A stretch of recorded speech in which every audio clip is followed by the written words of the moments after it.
Hey, my name's Danella. I'm here to talk about, or kind of a rant as well about some of these people who do flexible dieting or if it fits your macros, who believe that they have to weigh absolutely every single little thing that they eat.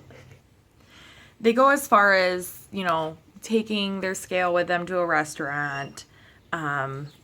Many times things in a restaurant, all that stuff's pre-portioned. Just enter it in the way it says on the website. You don't need to take your meal apart and weigh everything out individually.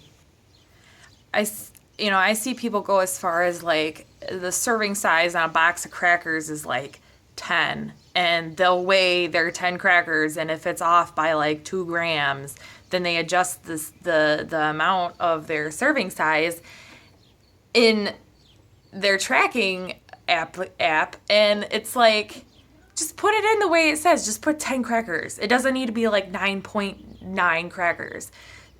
Your food scale, for one, isn't going to be that accurate.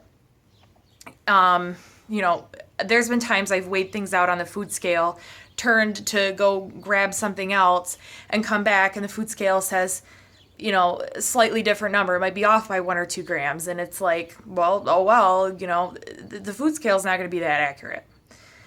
Another thing you have to remember is the calories on food labels, they're rounded.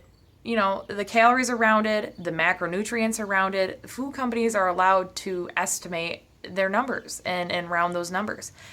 It's just like a can of cooking spray. The cooking spray says it's 0 calories per serving. Well, not really, but it's just a small amount that it doesn't even matter. Another thing is carbs. Actually, 1 gram of carbs is actually 3.75 calories, not 4 calories. So, if you're going to be so obsessive to the point that you can't, learn how to eyeball your food a little bit and learn how to estimate your food when you're out in public, you might as well just be all obsessive and completely change your calories and macros and use 3.75 for your calorie number on your carbs, for example. So what I'm getting at here is be flexible. Learn your portion sizes, be flexible. I weigh only my food at home. I don't take my scale around with me in public at restaurants and start weighing things out.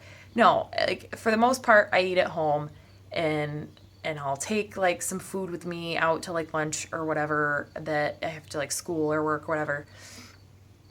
And that's fine. I know how much it is. For the most part, you're not eating out so often that you can't estimate it,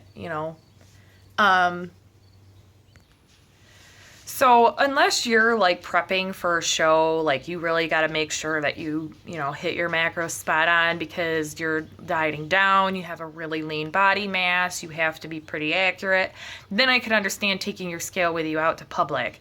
But for the most part, flexible dieting and if it fits your macros, in my opinion, and from what I've heard others say, you should be able to learn how to eyeball these things and estimate these things. Becoming so obsessive about it to the point that you're weighing absolutely every single little thing, that's turning it into an eating disorder. And that's where people start making fun of flexible dieting and if it fits your macros.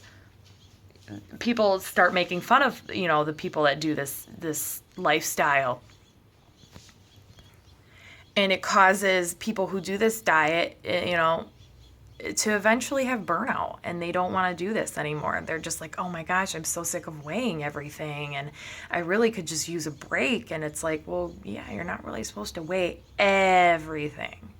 So I feel like that's what's helped my longevity in being able to do this diet for, almost a year and a half. But I've been doing similar stuff in the past with tracking my food, but specifically calling it what it is. I don't know, I guess I've been doing it for years, but yeah, don't cause yourself to burn out early. Learn your portion sizes over time.